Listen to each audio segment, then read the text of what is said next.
His daughter opened the bank statement on a Tuesday morning in March 2016.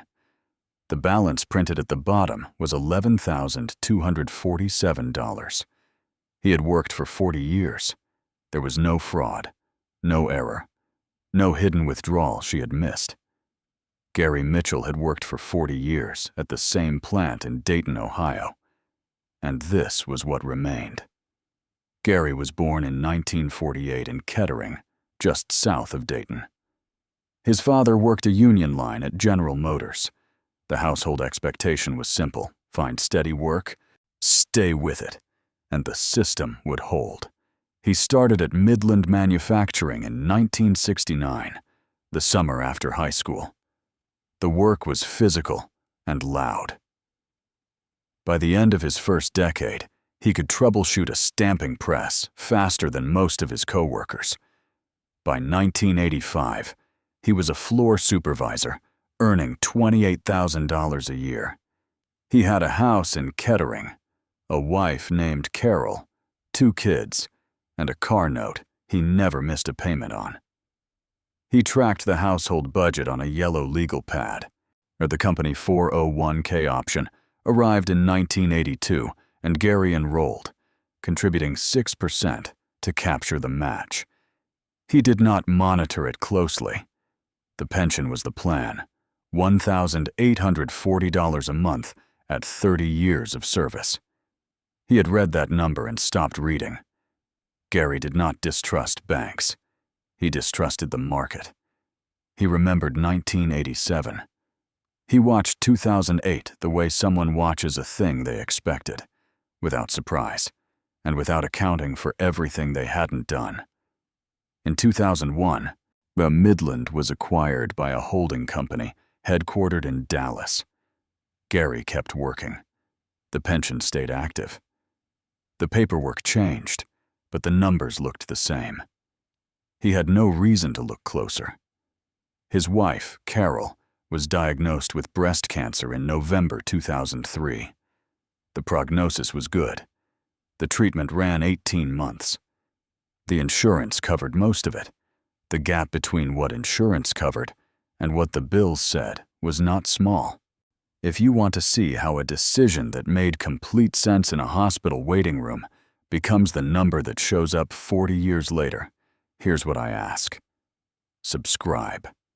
Drop a like if this one hit close. Tell us in the comments, have you ever made a financial decision you can't explain to someone who wasn't in the room? Back to Gary. That March, Gary cashed out his 401k. The account held $41,000. After the early withdrawal penalty and federal withholding, he received $27,600. He did not regret it. Carol was in remission by the fall of 2005. The house was paid off in 2005. Carol was healthy. Both kids were grown and independent. By every measure Gary understood, the story had a good ending. The hard part was behind him. He had solved every problem that was in front of him. That is not the same thing as seeing the ones that weren't visible yet. In 2006, Gary turned 58.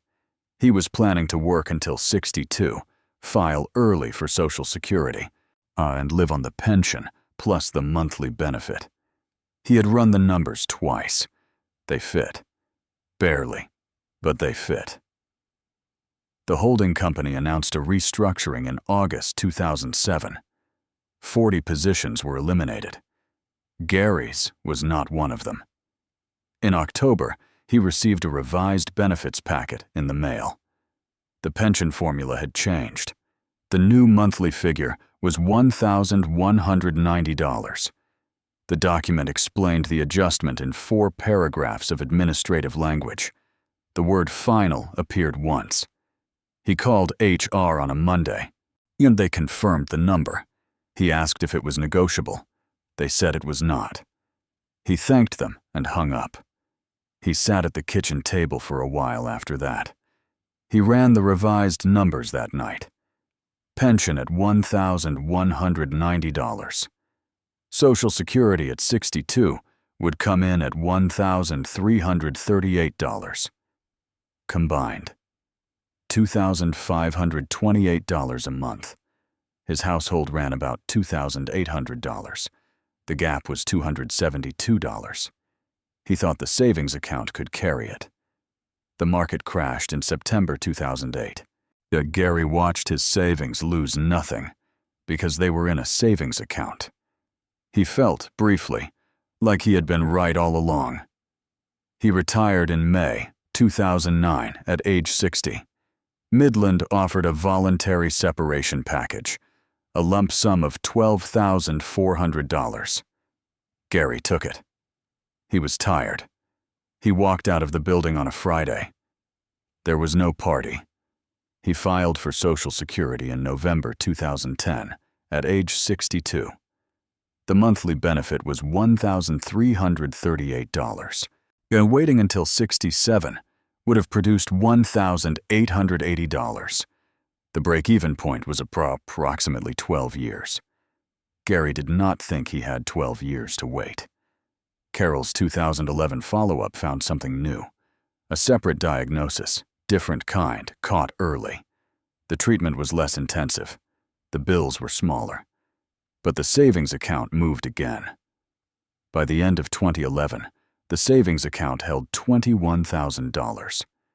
Gary wrote it down on the yellow legal pad on the 1st of January 2012, and he wrote it without a note beside it.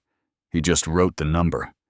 In 2013, the furnace failed, $3,400.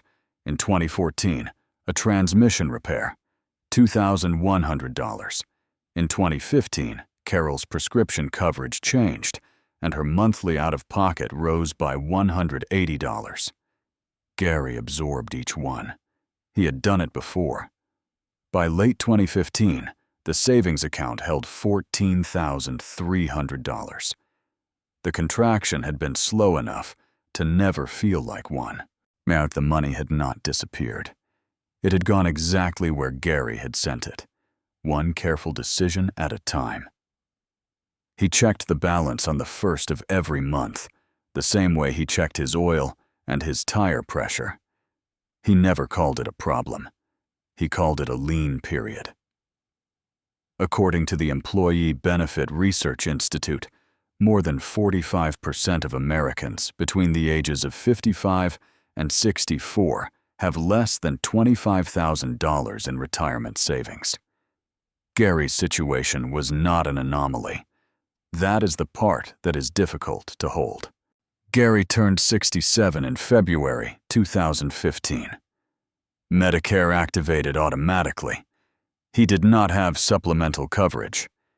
He told himself he would add it the following year, when the savings account looked more stable. The following year came. In October 2015, he saw a cardiologist for the first time in 4 years. An irregular rhythm was detected. He was prescribed a blood thinner and a beta blocker. The prescriptions ran $340 a month, partially covered. He did not tell his daughter. She called every Sunday from Columbus, and he told her things were fine. He was not lying about the medical part. He was lying about the money part by omission. He had always handled things himself. The savings account went below $10,000 in January 2016. Gary sat at the kitchen table that night with the yellow legal pad. Income, $2,528. Expenses, $3,068. The gap had more than doubled since 2007. He sold the car in February 2016. A neighbor paid $4,200. Gary deposited the check the same afternoon. He did not tell Carol the amount. His neighbor drove him home and dropped him at the front door. His daughter called in March to say she was coming to visit. Gary cleaned the house. He paid the utilities 2 weeks early. He put the legal pad in the desk drawer. The house looked fine when she arrived. He made coffee. He died on a Thursday in late March 2016. A cardiac event, early morning, in the kitchen. The paramedics arrived in 7 minutes. He was 67 years old. Carol called their daughter from the hospital. It took her several minutes to find the words. The line was quiet for a long time before their daughter said she was on her way. It took 3 days to begin going through the paperwork. The bills were organized in a folder in the desk drawer. Every section was labeled: medical, utilities, insurance. He had kept a column for what came in and what went out. He had labeled everything. Every envelope was dated. Well, for 40 years, he had tracked every dollar coming in and every dollar going out, and he could see exactly where it was all going, and he kept going anyway. Because what else do you do? His daughter sat with those folders for a long time. The numbers were not mysterious. They were clear. The math had never been hidden. It had just never been enough. The account balance on the date of Gary's death was $11,247. The pension transferred to Carol in partial form, $595 a month. The Social Security survivor benefit was $1,338. Combined monthly income for a widow in her late 60s, $1,933. Carol Mitchell, 66, remained in the 3-bedroom house in Kettering. Mortgage paid. Property taxes, $2,100 a year. Monthly utilities, $240. Monthly income, $1,933. The gap between those numbers was not large. It was not small. Their daughter drove up from Columbus twice a month. She offered to cover the gap or to move Carol closer.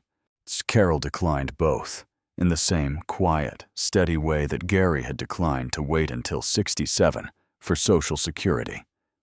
The estate was settled in July 2016. Total assets: the house, appraised at $138,000, household contents, no assigned value, and the checking account, $11,247.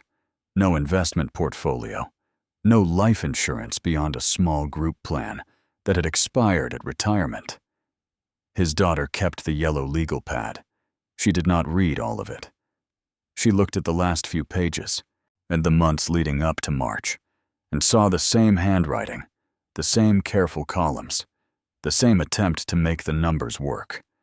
She found a note written on the inside cover. It was not addressed to anyone.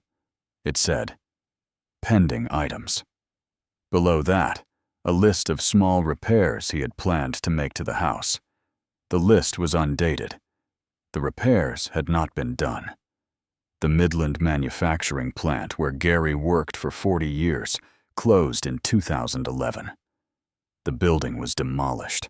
The site was later developed into a distribution warehouse.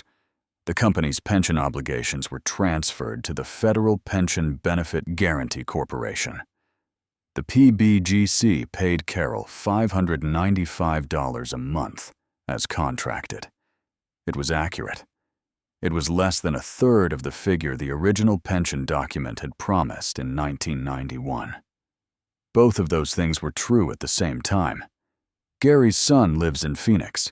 He called his mother every week after the funeral. He told the estate attorney he would have helped if he had known the account balance. Carol said she knew he would have. Carol enrolled in a supplemental Medicare plan that fall. The monthly premium was $87. It covered most of what Medicare did not. The plan had been available to Gary since 2013. He had never enrolled. This wasn't the only time this happened. Not in Dayton. Not in that generation. Not with those exact decisions, in that exact order, arriving at that exact number. But close enough that the difference doesn't matter much. Gary Mitchell worked for 40 years. He was careful with money. He loved his wife. He did what his father had taught him, and what the world he grew up in had told him would be enough. It made sense. At the time,